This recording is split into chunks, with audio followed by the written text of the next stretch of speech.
자, 동물과 에너지 단원 선생님과 함께 배울 다음 거 호흡 다음 배설입니다. 배설. 자, 배설 같은 경우는 굉장히 중요하죠. 배설을 왜 한다고 했어 얘들아? 일단 왜 하는 게 제일 중요해. 배설을 왜 해? 자, 단백질의 소화로 암모니아라는 게 만들어져요. 그래서 그 암모니아를 몸 밖으로 배출하는 과정을 배설이라고 합니다. 조금 더 디테일하고 자세하게 보면, 자, 배설이란 건 단백질 소화로 생성된 요소를 뭐를 통해서 신장, 콩팥이라고 불리우는 기관입니다. 콩팥을 통해서 배출하는 과정을 말합니다. 자, 간에서 해독 과정을 통해서 암모니아가 뭘로 바뀌냐면 요소라는 것으로 바뀌게 돼요. 좀 더 독성을 낮춰주는 거야. 왜냐하면 암모니아 자체가 진짜 우리 몸을 돌아다니게 되면 진짜 몸에 너무 안 좋아요. 그렇기 때문에 요소라는 것으로 바꿔서 배출하게 되는데, 자, 콩팥 얘들아 들어봤니? 콩팥. 우리 콩팥보다 신장을 많이 들어본 친구도 있을 거예요. 옛날에는 신장이란 것을 교과서에서 표현을 썼는데 심장하고 헷갈린다고 신장으로 바꾸래. 그래서 콩팥이라는 표현으로 쓰도록 하겠습니다. 콩팥이 왜 콩팥이냐면 실제 기관이 뭐처럼 생겼어 얘들아? 콩이나 팥처럼 생겼다고 해서 콩팥이라고 불리게 됩니다. 어느 쪽에 있냐면요, 여러분 배 쪽에 있는 게 아니고 콩팥은 허리춤 뒤, 옆구리보다 살짝 뒤에 등허리쯤, 골반 살짝 위로 올라와서 뒤에 두 개가 딱 달려있다고 생각하시면 됩니다. 콩팥은 두 개가 달려있는데 하나만 있어도 살 수는 있어요. 근데 하나가 없으면 우리가 일상생활에서 격한 운동을 하거나 그러기가 조금 어렵습니다. 내 몸에 있는 노폐물들을 빨리빨리 걸러주기가 어렵기 때문에 꼭 두 개가 있어야 합니다. 자, 그래서 신장의 구조를 한번 살펴보면, 자, A 같은 경우는 콩팥이요. 콩팥. 혈액 속에 노폐물을 걸러 오줌을 만들어내는 곳 콩팥입니다. 다른 말로 뭐라고 한다고? 신장이라고 한다. 신장. 자, B는 콩팥과 방광을 연결하는 관으로 오줌관이라고 부릅니다. 너무 심플하니 좋죠? 오줌관. 자, C. 여기는 뭐겠어요 얘들아? 오줌을 모아두는 곳이래. 알고 있죠? 흔히 많이 들었죠? 방광이라고 합니다. 방광. 오줌보. 자, 그리고 오줌을 배출하는 곳은 요도입니다. 요도. 오줌이 몸 밖으로 나가는 통로. 자, 그래서 신장을 쫙 확대해서 보면 신장은 세 부분으로 나뉘어요. 콩팥의 바깥 부분, 콩팥 껍질이랑 콩팥 껍질, 그 안쪽에 축축 되어 있는 부분 콩팥 속질, 그리고 그 안쪽을 콩팥 깔때기라고 부릅니다. 선생님 때는 전부 다 이제 한자 표현으로 썼는데 여러분들 이제 순우리말 써서 좋네요. 훨씬. 자, 오줌을 만드는 네프론이라는 게 모여 있습니다. 자, 오줌을 만드는 기본적인 단위인데 여기에 세로로 이렇게 네프론들이 슉슉슉슉슉 되어 있다고 생각하시면 돼요. 약 150만 개 정도의 네프론이라고 하는 구조가 있습니다. 이 콩팥 겉질과 속질에. 그래서 여기서 오줌을 걸러내면 이 안쪽으로 들어가면서 콩팥 깔때기로 오줌에 이렇게 말 있고 있냐? 콩팥 깔때기로 네프론을 통과한 물질들이 모여서 오줌관을 통해서 방광으로 이동을 하게 됩니다. 콩팥의 구조에 대해서 자세히까지는 알 필요 없어요. 각각이 어떤 기관이구나 정도만 알면 돼요. 훨씬 중요한 건 바로 아예 나오는 요 네프론이라고 하는 요 놈입니다. 자, 봅시다. 네프론이라는 건 뭐냐면 그냥 말 그대로 노폐물을 거르는 신장의 기본적인 단위예요. 신장의 기본적인 단위. 콩팥이죠. 콩팥. 선생님은 신장으로 배워가지고 신장이 훨씬 익숙하네요. 자, 신장의 기본적인 단위인데 무슨 소리냐면, 자, 우리가 레고를 만들 거야. 레고를 어떤 큰 성을 짓는다고 해봅시다. 큰 성을 짓는다고 하면 레고로 지은 큰 성을 확대하면 자그마한 레고 블럭 하나로 돼 있겠지. 그치? 이 레고 블럭 하나가 네프론이라고 생각하시면 돼요. 이 레고 블럭을 쌓고 해서 만들어진 게 뭐야? 요 신장이라는 거야. 알겠죠? 자, 기본적인 네프론은 이렇게 생겼습니다. 아, 벌써 복잡해. 자, 어렵잖아요. 자, 이렇게 혈관이 이렇게 쭉 있고 이 안쪽은 오줌관이라고 생각하면 돼요. 자, 지금 여기서 자, 오줌이 이쪽으로 이동을 하는 겁니다. 자, 신장에서 하는 역할이 뭐니 얘들아? 자, 요소를 거르는 역할을 요소를 거르는 역할을 하는데 요소는 원래 어디에 있는 거야 그러면? 자, 요소라는 것은 암모니아가 바뀐 거였어. 단백질의 소화 과정으로 생긴 거였어요. 자, 소화 과정으로 생긴 포도당이나 기타 여러 가지 물질들은 어디를 타고 온몸으로 이동해? 그렇죠. 혈관을 타고 이동하게 돼요. 혈관. 그럼 모든 노폐물들은 어디 쌓여 있어? 그래요. 혈관에 노폐물들이 쌓여 있어. 그래서 혈관에 있는 노폐물을 걸러줘야 하는 게 역할이에요. 자, 여기 요 양쪽에 있는 것이 혈관입니다. 혈관. 자, 혈관을 따라서 이렇게 가다 보면 지금 여기 이렇게 모세혈관이 실처럼 이렇게 실타래처럼 뭉쳐있는 기관이 나와요. 이곳이 뭐냐면 사구체라고 하는 곳입니다. 사구체. 모세혈관이 실사자야. 실사의 공구자예요. 실처럼 구체가 형성되어 있다. 모세혈관이 똘똘 뭉쳐져 있는 거야. 얇은 모세혈관이. 그리고 모세혈관들이 이렇게 또 이제 그물망처럼 쌓여 있죠. 이거 어디서 봤어 얘들아? 모세혈관 그물망처럼 쌓여 있는 거? 그렇죠. 우리 앞에 호흡할 때 폐포 주변에 모세혈관이 쌓여 있었어요. 왜 그런 거야? 많이 접해 있으면서 많은 양의 산소, 그러니까 기체 교환을 일으키려고 한 거죠. 여기서는 뭘 하고 싶은 거야? 많은 여과, 그러니까 많은 노폐물들을 거르고 싶어서 이렇게 꽁꽁 감싸고 있는 거야.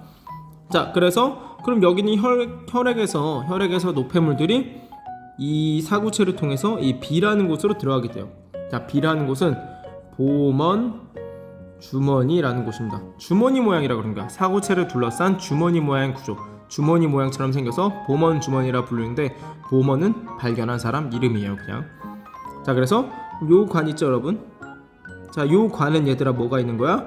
걸러진 노폐물들이 들어가 있겠죠. 그래서 노폐물들을 따라서 오줌이 만들어지게 됩니다. 요 관을 따라서.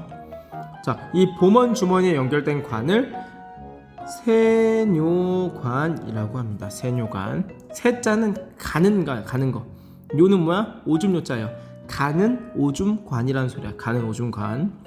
자, 이 세뇨관 따라서 쭉 이동하게 되고, 자, 노폐물을 콩팥으로 보내는, 자, 여기 혈관이 쭉 연결되어 있죠? 이 혈관 뭐라 그런다고 했어? 그렇죠. 모세혈관이야. 그냥 붙어있는 혈관들은 전부 다 모세혈관이에요. 작은 혈관들. 자, 이런 식으로 붙어있다. 아, 선생님, 그럼 이렇게 이상하게 구조가 되는데 대체 어떻게 노폐물들을 거른다는 거예요? 자, 보면 사구체에서 보먼주머니. 사구체는 지금 모세혈관이 실처럼 이렇게 뭉쳐있는 곳이라고 했어. 자, 얘들아 봅시다. 커다란 혈관에서 좁은 혈관으로 갑자기 길이 바뀐다고 해봐. 여긴 실처럼 좁은 혈관들이 모여있는 거야. 그럼 얘들아, 우리가 마당 같은데 물 뿌릴 때 고무호스를 앞으로 팍 누르면 물길이 빠르게 움직이게 되죠. 그러면 자, 혈관이 이만했다가 요만하게 작아질 거야. 그러면 혈압이 어떻게 될까? 혈압이 엄청나게 세지게 돼요. 그쵸? 그리고 이 사구체엔 얘들아 미세한 구멍이 나 있어. 혈관에 미세한 구멍이 나 있어서 압력을 빡 주면 어떻게 되겠어? 이 혈관 밖으로 다른 것들이 삐져나오겠죠. 여러가지 물질들이. 자, 여러가지 물질들이 삐져나와서 이 안에 있는 보먼 주머니 안으로 쏙 들어가게 됩니다. 자, 이렇게 크기가 작은 물질이 사구체에 뚫려있는 구멍으로 이동하면서 보먼 주머니로 뿅 들어가는 것을 여과라고 합니다. 여과. 어떤 느낌이냐면 걸레 있지, 걸레. 얘들아, 걸레는 지금 물을 머금고 있죠. 근데 걸레를 쫙 짜면 어떻게 돼? 물이 쫙 빠져나오죠.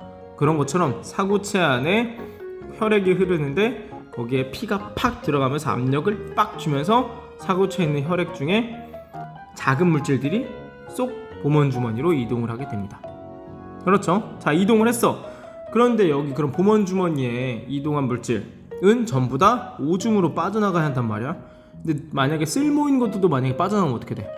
자, 여과된 물질 중에 몸에 쓸모있는 것들도 있을 거 아니야? 그런 애들은 다시 모세혈관으로 보내줘야겠죠. 자, 이렇게 다시 빨아들이는 과정을 재흡수라고 합니다. 보통 여과된 물질 중에 얘들아 포도당이나 아미노산 같은 것도 혈액을 타고 돌아다닌다고 했잖아. 걔네들은 굉장히 작아요. 그래서 이렇게 봄원 주머니 안으로 쏙쏙 들어가게 돼. 그럼 얘네들은 빨리 끌어와야겠죠. 재흡수 과정을 통해서 빠르게 끌어오게 됩니다. 자, 내가 쫙 짜낸다고 해서 여기에 있는 모든 요소가 모두 빠져나갈 수 있어, 없어? 모든 요소나 노폐물이 다 빠져나갈 수가 없어요. 그렇기 때문에 걔네들은 다시 세뇨관으로 끌어와야겠죠. 그렇죠. 이렇게 다시 끌어오는 과정을 분비라고 합니다. 분비. 자, 그래서 세뇨관과 모세혈관 사이에는 계속 재흡수와 분비, 재흡수, 분비 이렇게 얽혀 있죠. 재흡수, 분비, 재흡수, 분비, 재흡수, 분비가 끊임없이 일어나면서 최종적으로 오줌에는 노폐물과 요소가 굉장히 많고 우리에게 쓸모 있는 포도당이나 아미노산은 없는 상태로 오줌이 만들어지게 됩니다. 복잡하죠? 굉장히 복잡하죠? 그래서 지금부터 더 복잡한 요 놈을 한번 정리해 보도록 하겠습니다.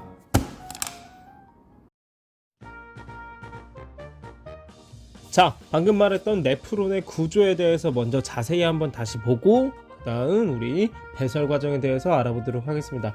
네프론 얘들아 크게 혈관, 피가 흐르는 혈관과 또 그 옆에 있는 뭐였어? 세뇨관이라고 불리는 오줌이 흘러가는 그런 관으로 구성이 되어 있었어요. 자, 보면 일단은 피가 지나가는 모세혈관입니다. 모세혈관은 끝은 콩팥 동맥으로부터 오는 피가 지나가서 콩팥 정맥으로 이처럼 이어지게 됩니다. 오케이. 자, 그리고 세뇨관. 자, 세뇨관이라고 하는 것은 이제 오줌이 지나간 통로로 위쪽 화살표를 통해서 오줌이 전달이 되게 됩니다. 자, 그럼 모세혈관에 있는 우리 노폐물들이 세뇨관으로 들어가야 되는데 어떤 과정을 거치게 되냐? 자, 모세혈관에 있는 사구체. 모세혈관이 뭉쳐있는 사구체라는 곳에서 우리 세뇨관에 있는 봄원 주머니. 봄원이는 사람이라고 했어. 자, 봄원 주머니로 여과가 발생하게 됩니다. 자, 지금 사구체와 봄원 주머니의 모습은 이렇게 생겼어요.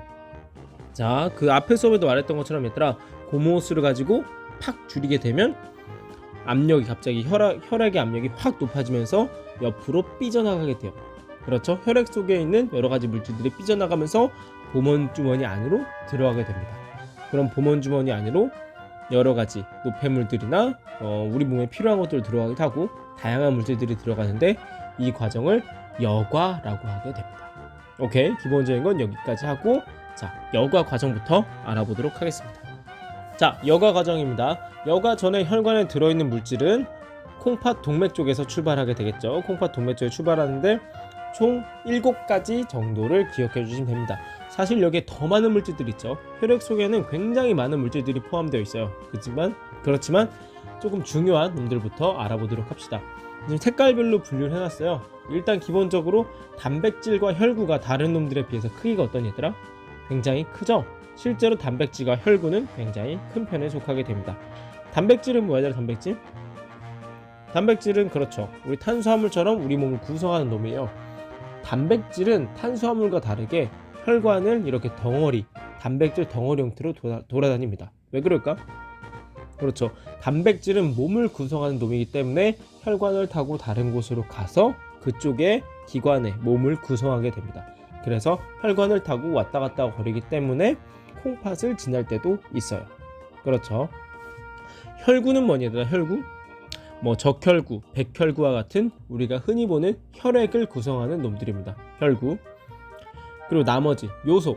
자, 암모니아, 단백질을 분해해서 나오게 된 아미노산과 암모니아 중에서 독성을 가진 암모니아가 간에서 해독작용을 거쳐서 요소라는 물질로 나타나게 됩니다. 요 오줌의 주성분인 요소를 세뇨관을 통해서 몸 밖으로 내보내는 것이 배설의 주 목적입니다. 오케이? 자, 무기염류는 뭐냐면 우리 몸에 필요한 성분들이에요.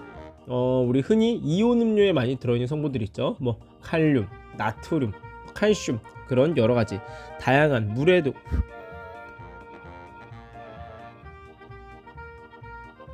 이런 다양한 물질들을 무기염류라고 합니다. 자, 무기염류가 있고요. 물도 당연히 있어야겠죠. 혈액의 대부분은 물로 이루어져 있죠. 그리고 혈액에는 이제 당연히 에너지도 돌아다녀야겠지. 아미노산과 포도당이 돌아다니게 됩니다. 소화가 이미 끝난 아미노산과 포도당이 다른 세포들로 이동하면서 에너지를 공급하게 되죠. 자, 그래서 하나하나 한번 어떻게 움직이는지 살펴보도록 할게요.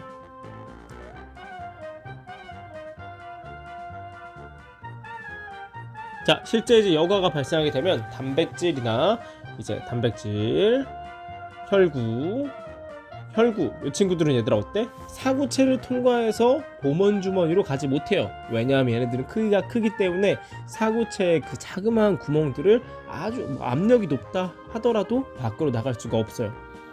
만약에 우리가 오줌에서 단백질이나 혈구, 적혈구나 백혈구와 같은 혈구가 관측이 된다면 우리 몸에는 이상이 있는 상태입니다. 왜냐하면 사구체의 그 작은 구멍을 뚫고 단백질의 혈구가 빠져나갔다는 소리잖아. 그렇죠. 흔히 이제 피오줌을 놓는 친구들 있지. 피오줌을 놓는 소리는 신장이 다쳤다는 소리로도 볼 수가 있고요. 우리 그 소변 검사 시트지를 이용하면 막 색깔이 바뀌는 부분 있죠. 그 색깔이 바뀔 때 거기에 뭐 단백질이 검출된다든지 하면 이 사람이 몸이 안 좋구나라는 것을 알 수가 있겠죠. 자, 나머지 친구들 뭐 요소, 물, 무기염류, 아미노산, 포도당 그런 친구들은 어떻게 되고 있니? 사구체에서 여과가 일어나더라도 그냥 빠져나온 친구들도 있고 그 작은 구멍을 통과해서 봄원 주머니 안으로 들어간 친구들도 있겠죠. 그래서 이렇게 나눠져서 들어가게 됩니다. 자, 이제 여과가 끝났어요. 여과가 끝나는데 얘들아 보면 봄원 주머니 이제 세뇨관 안에 우리 몸에 필요한 물질들이 있지. 우리 몸에 필요한 물질들이 많이 들어가 버렸어. 그럼 얘네를 다시 꺼내와야겠죠. 자, 이 과정을 재흡수라고 합니다. 재흡수에서는 에너지를 사용하게 돼요. 자, 그래서 여기서 먼저 제일 중요한 포도당과 아미노산을 먼저 재흡수합니다. 당연히 얘는 좋은 에너지가 될 테니까 빨리 끌어와야겠죠. 포도당과 아미노산은 오줌 밖으로 절대 나가지 않고 모든 양, 전량이 재흡수가 일어나게 됩니다. 에너지 써서라도 끌어오게 돼요. 자, 물은 어떨까 얘들아? 물은 우리 몸에 많아. 그러면 굳이 끌어올 필요가 없겠죠. 무기염류도 만약에 우리 몸에 칼슘이나 뭐 칼륨 그런 애들이 풍부해. 그럼 굳이 끌어올 필요가 없겠죠. 그래서 물이나 무기염류는 적당량 끌어오게 되는데 그래도 다른 물질들이 물에 많이 녹아있는 물질들이 많기 때문에 물을 최대한 많이 끌어오게 됩니다. 대략 99%까지 끌어온다고 해요. 그래서 끌어오게 되면 이런 식으로 옮겨오게 되는데 뭐야 얘들아 뭐도 같이 끌려왔어. 자, 요소도 일부가 재흡수가 발생하게 됩니다. 와, 이 요소를 분리해내려고 우리가 이교수행을 하는 건데 어쩔 수 없이 재흡수를 하다 보면 요소가 흡수가 되는데 삼투압을 맞춰주기 위해서 어쩔 수 없이 흡수가 된다고 해요. 그래도 세뇨관은 얘들아 물이 굉장히 적고 요소가 많기 때문에 요소의 농도는 굉장히 높겠죠. 그쵸? 우리 모세혈관 안쪽보다 세뇨관, 오줌관에는 요소의 농도가 그래서 엄청 높아지게 됩니다. 자, 그러면 얘들아 우리 쓸데없는 요소가 조금 흡수했잖아? 그럼 얘를 다시 어떻게 해야겠어? 조금 적당량 분비를 시키게 됩니다. 자, 이것은 에너지를 사용해야 돼요. 에너지를 사용해야 되니까 몸에서는 굳이 몸에 엄청나게 모세혈관에 굳이 요소가 어마어마하게 많지 않다면 많은 양을 분비하지 않아요. 분비는 어쩔 때 하냐면 몸에 요소를 제외한 다른 몸의 나쁜 노폐물들, 우리 몸에 사실 요소 말고도 굉장히 나쁜 물들이 많아요. 그래서 이런 노폐물들을 다시 세뇨관으로 보낼 때, 세뇨관으로 전량 보낼 때 분비를 사용하게 에너지를 사용해서 분비를 하게 됩니다. 자, 그러면 재흡수와 분비가 모두 끝나게 되면 자, 세뇨관에 있는 놈들은 전부 다 오줌으로 나가게 되고요. 나머지 모세혈관에 있는 단백질이나 혈구나 기타 등등 다른 친구들은 다시 혈관을 따라서 온몸으로 돌게